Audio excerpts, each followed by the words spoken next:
We did how to add a side pocket to every bag, and people seem to really like that a lot because it was adaptable to most any bag. If you wanted to add a side pocket, you could.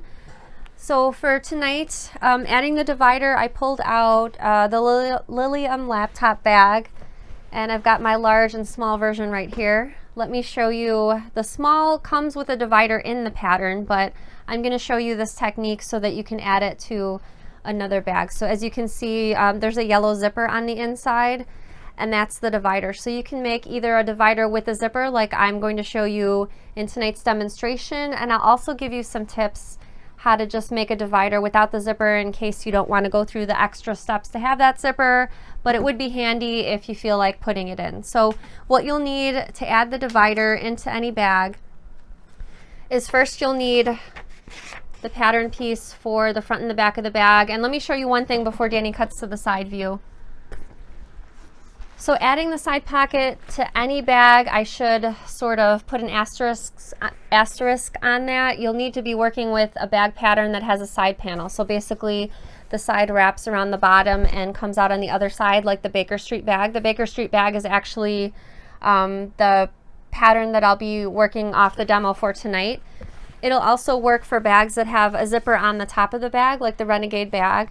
This also has a side panel that starts underneath the zipper, so I consider this the bottom panel, but it still wraps around. So you could still have a divider from a little bit lower than this area over here. Still plenty of space to have a divider in the bag, but you want to look for a bag pattern that you may already have to add a divider to that has a side panel, just to make it easier so that you can follow this demo. Okay, so here's my main panel pattern piece from the Baker Street bags, and this is what is used in my pattern to cut the front and the back of the bag. And we're going to use this pattern piece to cut our divider pieces. So this pattern piece already has a folding line for adding pockets to the lining, and these are slip stitch pockets. So I'm just going to go ahead and use that same line for cutting out my fabric pieces for the divider. Not to worry if your main panel piece does not have a line like that. I would suggest measuring down at least 2 inches from the top of the bag of your main panel piece, and that will ensure that you stay out of the top of the bag seams, and if there's any magnetic snaps, you'll clear that area in the top of the bag. So I went ahead and folded my piece as shown, and I went ahead and cut out my fabric pieces because this pattern piece is on the fold. I went ahead and cut out 4 pieces. If you're planning on putting the zipper in, if you'd like to skip the zipper, you'll need 2 pieces of fabric instead. So 4 for the zipper, 2 without the zipper. You will want to interface your fabric pieces with Pellon Shape Flex if you're using quilting cotton. I chose a canvas fabric for this demonstration so I could skip the Pellon Shape Flex, but just know that you should add that interfacing if you're using quilting cotton. Okay, so the next step in the pattern is to cut out 2 zipper tabs, which we'll be adding to either end of the zipper, and you can go ahead and cut those tabs at 3 inches by 1.5 inches, and you'll need 2 of these tabs. You're just going to go ahead and press both of the tabs, kind of like double fold bias tape. So you'll press each tab wrong sides together in half, open out, and then you'll press each of the short ends in toward the center and then repress, and you'll do that with both of those tab pieces. Okay, you'll need a number 3 zipper, which is also known as a dress skirt zipper, and you'll need to trim the zipper 3/4 of an inch less wide than the top edge of your fabric piece. So my piece of fabric measures 12 inches along this top edge. So I cut my zipper to 11 1/4 of an inch. You want it to be less long because you don't want the zipper to go from one end to the other. Okay, so the next piece that I've prepared is I've got my fabric piece with my zipper sewn to it.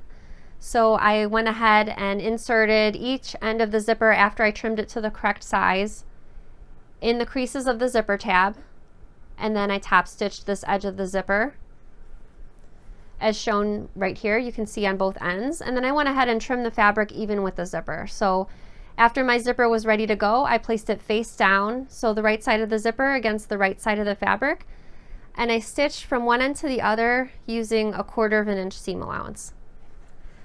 Next, you'll add a second piece of that divider pocket fabric right sides together with the first one. So I'm going to go ahead and place this second fabric right sides together. And then what I actually did was I flipped to the wrong side of the first piece and I stitched using 1/4 of an inch from one end to the other, and that will secure both of those pieces together, and that zipper will be sandwiched in between. Okay, the next step is to press both of those fabrics wrong sides together. So as you can see here, they're wrong sides together, and I used a blue thread so you can see it well, but I top stitched this finished edge using 1/8 of an inch seam allowance. You're going to do the same thing with the other long edge of the zipper. So as you can see, I've got the first two pocket pieces on the bottom over here, and I've got the second two on the top, and the top stitching is present both below and above the zipper. So what you're going to do now with this piece is I'm just going to go ahead and fold it down so the right side of the zipper is facing outward. I'm going to line up all of my raw edges and just kind of press it down, and you're just going to top stitch all the way around the outer edge using 1/8 of an inch seam allowance just to secure all the edges, so when we go to add the side panel, things are not shifting around when we're trying to attach everything. If you're not using the zipper, if you're just going to go ahead and have the two fabrics, you'll just stitch those right sides together along the top edge, press and top stitch. So that's really easy, kind of just like a slip pocket. Okay, so now we need to do a little bit of adjusting. In your pattern instructions, you'll want to look at the measurements for the side panel. So in the Baker Street bag, the side panel is 5 inches wide. Because we're going to be cutting a slit right down the middle, we need to add the seam allowance. So we need to make it a little bit wider. So according to the Baker Street bag, like I said, this is 5 inches wide. I've got a sample piece right here. The green fabric is cut to the dimensions as given in the Baker Street pattern. However, we need a little bit more to cover that seam allowance. So you need to cut your piece for the side panel 1/2 inch wider. So the orange piece is cut correctly for this demonstration. It's cut 1/2 inch wider, so it's 5.5 inches wide. You'll keep the length the exact same as in the pattern.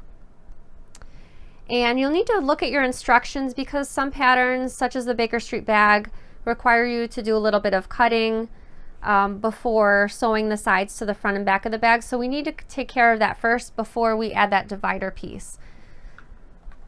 So in the Baker Street bag, I have you cut, draw lines 1 inch in and 9 inches down. So I'm just going to go ahead and do that just so that you recall that we need to prepare the side panel first before we sew that divider in place. So I know a lot of you have made the Baker Street bag before, so you might be familiar with this step in the pattern. But I'm just going to go ahead and cut these two little pie pieces out, and this creates some shaping for the bag so that it's not, I guess, a boxy looking bag. Okay, so I'm going to cut these two little wedge shapes out, and then I'll share with you how to cut the fabric in half so that we can get that divider sewn in place. Okay, so now that I have my side panel piece prepared, I'm going to go ahead and draw a line straight down the middle and cut it in half. And remember, we added that 1/2 inch seam allowance so that, we added that 1/2 inch so that we're covered using 1/4 of an inch seam allowance. So I'm going to measure with my ruler, and I'm just going to draw a line right down the middle. And I'm going to cut this side panel piece in half. We need both of the pieces so that we could sew that divider piece in place so that it's right in the middle of the bag.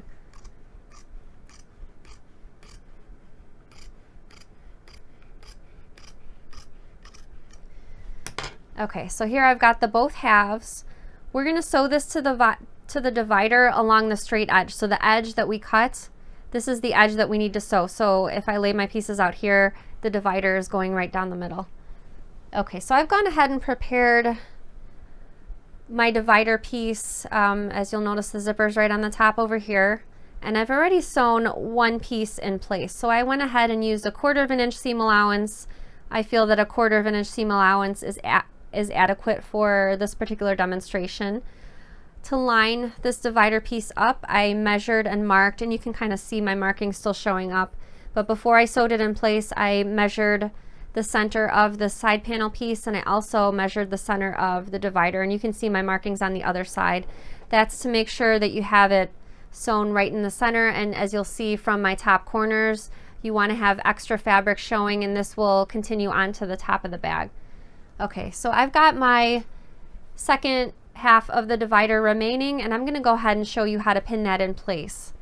So again, you want to make sure that you're pinning that straight edge, so you have both of the straight edges pinned to the divider, and I've already pre-marked my center, and I'm just going to go ahead and lay that out and pull some of my Wonder Clips so that I can pin that in place. Okay, so I'm going to put a few clips along the bottom straight edge of the divider, and then we'll just be pinning outward. So you're not going to have the top edge at the divider, it's got to be up toward the top, and you can actually pin these two top edges together just to make sure everything is easing in correctly. Okay, so I'm going to go ahead and pin the rest of that in place. Before, when we sewed the first side panel in place, I stopped sewing at the top of the divider, but since now we're sewing that second half of the divider in place, we'll be stitching all the way to the top.